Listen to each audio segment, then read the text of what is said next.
जी बिस्मिल्लाहिर्रहमानिर्रहीम। डीसी साहब ਨਾਲ ਸੂਰ ਸਾਹਿਬ ਨਾਲ ਮੇਰੀ ਮੁਲਾਕਾਤ ਹੋਈ, ਉਹਨਾਂ ਨਾਲ ਗੱਲਬਾਤ ਵੀ ਹੋਈ ਔਰ ਉਹਨਾਂ ਨਾਲ ਇੱਕੋ ਹੀ ਤਾਜਰਾਨ ਦਾ ਜਿਹੜਾ ਇੱਕ ਬਹੁਤ ਜ਼ਿਆਦਾ ਅਸਤਰਾਬ ਦੇ ਸ਼ਿਕਾਰ ਸਨ ਤਾਜਰਾਨ ਕਿ ਜਨਾਬ ਸ਼ਟਰਾਂ ਦੇ ਹਵਾਲੇ ਨਾਲ ਕੋਈ ਦੱਸੇ, ਕੋਈ ਥੜਿਆਂ ਦੇ ਹਵਾਲੇ ਨਾਲ ਦੱਸੇ।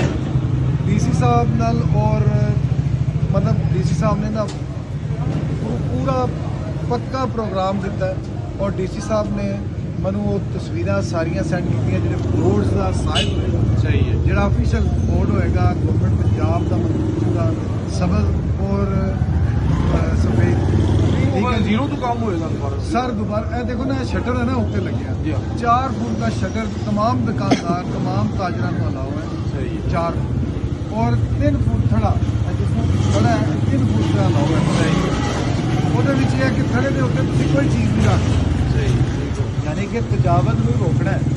और डीसी साहब का यही है कि उन्होंने कहा कि यार शहर को उसे खूबसूरत बनाना है और खूबसूरत उससे सूरत ही बन सकता है जितनी देर तक ताजर बरादरी थोड़े नाल तामल करे। बिल्कुल सही। और माशाल्लाह जलम के लोग बहुत अच्छे हैं, जलम के लोग बड़े कॉपरेटिव पढ़े लिखे हैं और मैं समझना कि डीसी साहब की मेहनत उस वेले रंग आएगी जिसने ताजर बरादरी के साथ देना। ताजर बरादरी कामन कर ताजर बरादरी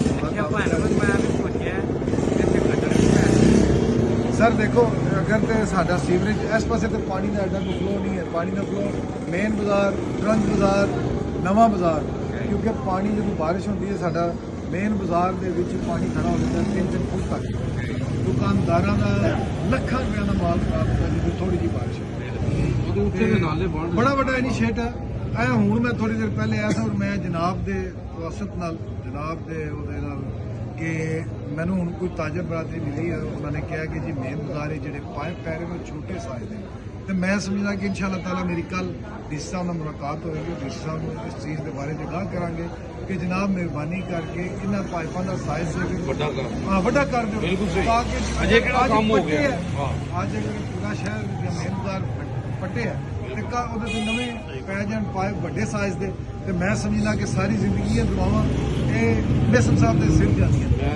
बात है जनाब जी साहब, जनाब बहुत शुक्रिया सेठ साहब, बहुत जबरदस्त जनाब तुसां एक्शन लिया जनाब, जनाब बहुत शुक्रिया जी, थैंक यू जनाब।